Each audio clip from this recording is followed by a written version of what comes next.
Assalomu alaykum, kanalimiz kuzatuvchilari, xush kelibsiz. Abbosxo'ja Akramov Kokoshning ahvoli haqida o'z fikrini bildirdi.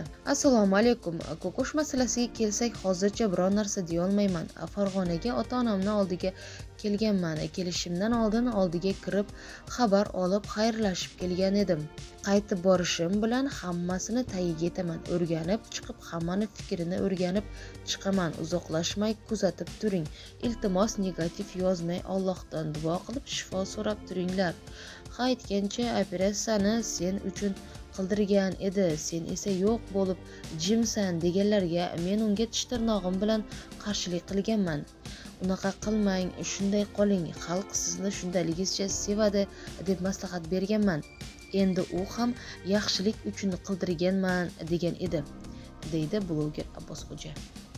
Eslatib o'tamiz, Insta bloger Kokosh bir oy avval jarrohlik yo'li bilan ortiqcha yog'larini oldirgan edi. Ahvoli yaxshi ekanini ta'kidlab kelsa ham, lekin Vine'larda va Instagramda ko'rinish bermay qo'ydi. Bunga uning sog'lig'i og'irlashgani sabab ekanligi aytilmoqda.